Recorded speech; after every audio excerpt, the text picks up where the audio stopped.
ಗುಡ್ಡ ಕುಸಿತಕ್ಕೂ ಮುನ್ನ ಅಂಕೋಲಾದ ಶಿರೂರು ರಾಷ್ಟ್ರೀಯ ಹೆದ್ದಾರಿ ಬದಿ ಇದ್ದಂಥ ಟೀ ಅಂಗಡಿ ಎಕ್ಸ್ಕ್ಲೂಸಿವ್ ದೃಶ್ಯ TV9ಗೆ ಲಭ್ಯವಾಗಿದೆ. ಇದೇ ಸ್ಥಳದಲ್ಲಿ ಹೆದ್ದಾರಿ ಅಭಿವೃದ್ಧಿಗೆಂದು ಗುಡ್ಡ ಆಗಿದ್ದಂತಹ ಜಾಗದಲ್ಲೇ ಭಾರೀ ಪ್ರಮಾಣದಲ್ಲಿ ಕುಸಿತವಾಗಿದೆ. 2 gas tanker, 1 truck, 1 Benz car ಕೂಡ ಮಣ್ಣಿನ ಜೊತೆ ಕೊಚ್ಚಿಕೊಂಡು ಹೋಗಿದ್ದು ಮೃತಪಟ್ಟವರ ಸಂಖ್ಯೆ 7ಕ್ಕೆ ಏರಿಕೆಯಾಗಿದೆ.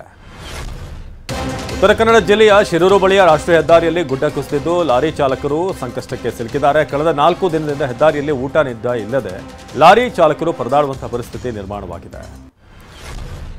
ಮೈಸೂರು ಜಿಲ್ಲೆಯಲ್ಲಿ ಮಳೆ ಆರ್ಭಟ ಮುಂದುವರೆದಿದೆ. ಇದರಿಂದ ನಂಜನಗೂಡು ತಾಲೂಕಿನ ಸುತ್ತೂರು ಸೇತುವೆ ಮುಳುಗಡೆ ಆಗಿದೆ. ಹೆದ್ದಾರಿ ಅಕ್ಕಪಕ್ಕ ಗ್ರಾಮಗಳು ಜಮೀನು ಅಲ್ಲಿ ಜಲಾವೃತವಾಗಿದೆ. ಜೋಳ, ರಾಗಿ ಸೇರಿ ವಿವಿಧ ಬೆಳೆಗಳು ನೀರು ಪಾಲಾಗಿವೆ.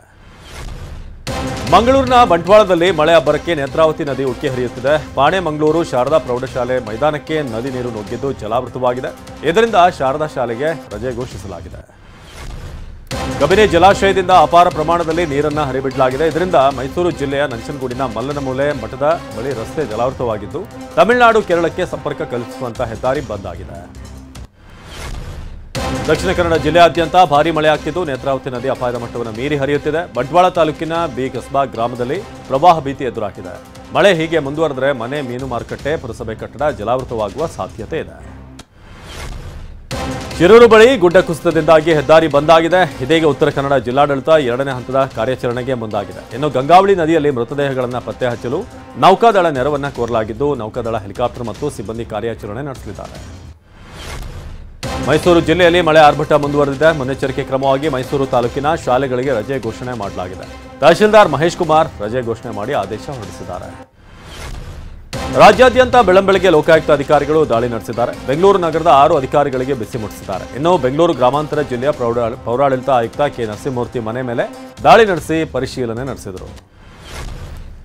ಮಂಗಳೂರಲ್ಲೂ ಪಾಲಿಕೆ ಆಯುಕ್ತ ಆನಂದ್ ಮನೆ ಮೇಲೂ ಕೂಡ ಲೋಕಾಯುಕ್ತ ಅಧಿಕಾರಿಗಳು ದಾಳಿ ನಡೆಸಿದರು. KS ಗ್ರೇಡ್ ಅಧಿಕಾರಿಯಾಗಿರುವಂತಹ ಆನಂದ್ ಮನೆಗಳು ಕಚೇರಿಯಲ್ಲಿ ಲೋಕಾಯುಕ್ತ ಅಧಿಕಾರಿಗಳು ದಾಖಲೆ ಪರಿಶೀಲನೆ ನಡೆಸಿದರು. ಯಾದಗಿರಿಯಲ್ಲಿ ಜಿಲ್ಲಾ ಪಂಚಾಯಿತಿ ಯೋಜನಾಧಿಕಾರಿ ಬಲವಂತ್ ರಾಠೋಡ್ ಮೇಲೆ ಲೋಕಾಯುಕ್ತ ಅಧಿಕಾರಿಗಳು ದಾಳಿ ನಡೆಸಿದ್ದಾರೆ. ಆದಾಯ ಮೀರಿ ಆಸ್ತಿ ಸಂಪಾದನೆ ದೂರು ಹಿನ್ನೆಲೆ ದಾಳಿ ನಡೆಸಿ ಪರಿಶೀಲನೆ ನಡೆಸಿದರು. ಇನ್ನು ಮೈಸೂರು, ಶಿವಮೊಗ್ಗ ಹಾಗೂ ತುಮಕೂರಲ್ಲೂ ಕೂಡ ದಾಳಿ ನಡೆಸಲಾಯಿತು. ಯಾದಗಿರಿ ಜಿಲ್ಲಾ ಪಂಚಾಯತ್ ಯೋಜನಾ ನಿರ್ದೇಶಕ ಬಲವಂತ್ ರಾಠೋಡ್ ಮನೆ ಮೇಲೆ ಲೋಕಾಯುಕ್ತ ದಾಳಿ ನಡೆಸಿತ್ತು. ಆದರೆ ಮನೆ ಲಾಕ್ ಮಾಡಿಕೊಂಡು ರಾಠೋಡ್ ವಿಜಯಪುರಕ್ಕೆ ಹೋಗಿದ್ದಾರೆ. ಹೀಗಾಗಿ ಲೋಕಾಯುಕ್ತ ಅಧಿಕಾರಿಗಳು ಮುಂಜಾನೆ 6 ಗಂಟೆಯಿಂದ ಕಾಯುತ್ತಿದ್ದಾರೆ. ಕೊಲೆ ಆರೋಪಿ ದರ್ಶನ್ಗೆ ಮತ್ತಷ್ಟು ಸಂಕಷ್ಟ ಶುರುವಾಗಿದೆ. ಕಾಸ್ಟ್ಯೂಮ್ ಡಿಸೈನರ್ ಸಾಕ್ಷಿಯಾಗಿದ್ದಾರೆ. ಮೋಹನ್ ರಾಜ್, ಮೆಲನಾ ಪ್ರಕಾಶ್ ಸಂಪರ್ಕಿಸಿದ ದರ್ಶನ್ 83 ಲಕ್ಷ ರೂಪಾಯಿ ಹಣ ಪಡೆದ ಬಗ್ಗೆ ಕಾಸ್ಟ್ಯೂಮ್ ಡಿಸೈನರ್ ಸ್ಫೋಟಕ ಮಾಹಿತಿ ನೀಡಿದ್ದಾನೆ. ರೇಣುಕಾಸ್ವಾಮಿ ಕೊಲೆಯ ಕಥೆಯನ್ನ ರವಿಶಂಕರ್ ತನ್ನ ಸ್ನೇಹಿತನ ಬಳಿ ಹೇಳಿದ್ದಂತೆ. ಚಿತ್ರದುರ್ಗದಿಂದ ರೇಣುಕಾಸ್ವಾಮಿ ಕಿಡ್ನಾಪ್ ಮಾಡಿದ್ದು, ಕೊಲೆ ಮಾಡಿ ಶವ ಎಸೆದಿದ್ದು ಎಲ್ಲವನ್ನೂ ಕೂಡ ಹೇಳಿದ್ದಂತೆ. ಇದೀಗ ಕತೆ ಕೇಳಿಸಿಕೊಂಡಿದ್ದ ಸ್ನೇಹಿತನನ್ನ ಪೊಲೀಸರು ಸಾಕ್ಷ್ಯ ಮಾಡಿದ್ದಾರೆ. ಕೊಲೆ ಪ್ರಕರಣದಲ್ಲಿ ಜೈಲಿನಲ್ಲಿರುವಂತಹ ದರ್ಶನ್ನನ್ನ ಕಾಟೇರ ಸಿನಿಮಾದ ನಿರ್ದೇಶಕ ತರುಣ್ ಸುಧೀರ್ ಭೇಟಿ ಮಾಡಿದ್ರು. ತರುಣ್ ತಮ್ಮ ಮದುವೆ ಆಹ್ವಾನ ಪತ್ರಿಕೆ ನೀಡಲು ಜೈಲಿಗೆ ಬಂದಿದ್ದಾರೆ. ಮುಂದಿನ ತಿಂಗಳು ಅಂದ್ರೆ ಆಗಸ್ಟ್ 10, 11ರಂದು ತರುಣ್ ಮತ್ತು ಸೋನಲ್ ಮಂತಾರೋ ದಾಂಪತ್ಯ ಜೀವನಕ್ಕೆ ಕಾಲಿಡ್ತಿದ್ದಾರೆ. ದಾವಣಗೆರೆ ಜಿಲ್ಲೆಯ ಜಗಳೂರು ಪಟ್ಟಣದಲ್ಲಿ ಶಂಕಿತ ಡೆಂಗಿ ಜ್ವರದಿಂದ 19 ವರ್ಷದ ಯುವತಿ ರೇಖಾ ಮೃತಪಟ್ಟಿದ್ದಾಳೆ. ಜ್ವರದಿಂದ ಬಳಲುತ್ತಿದ್ದ ರೇಖಾಳನ್ನ ಬಳ್ಳಾರಿಯ ಖಾಸಗಿ ಆಸ್ಪತ್ರೆಗೆ ದಾಖಲಿಸಲಾಗಿತ್ತು. ನಿನ್ನೆ ಚಿಕಿತ್ಸೆ ಫಲಕಾರಿಯಾಗದೆ ಸಾವನ್ನಪ್ಪಿದ್ದಾಳೆ.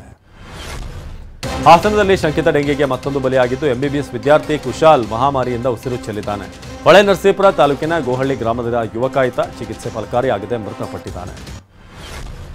ನೀಟ್ UG ಪರೀಕ್ಷೆಗಳಲ್ಲಿ ಅಭ್ಯರ್ಥಿಗಳು ಪಡೆದಿರುವಂತಹ ಅಂಕಗಳನ್ನು ನಾಳೆ ಸಂಜೆ ಒಳಗಾಗಿ ಪ್ರಕಟಿಸುವಂತೆ NITಗೆ ಸುಪ್ರೀಂ ಕೋರ್ಟ್ ಆದೇಶ ಕೊಟ್ಟಿದೆ. ನಾಳೆ ಫಲಿತಾಂಶ ಪ್ರಕಟಗೊಂಡರೆ ಸೋಮವಾರದಂದು ಅರ್ಜಿಗಳ ವಿಚಾರಣೆಯನ್ನು ಪೂರ್ಣಗೊಳಿಸಬಹುದು ಅಂತ ಸುಪ್ರೀಂ ಹೇಳಿದೆ.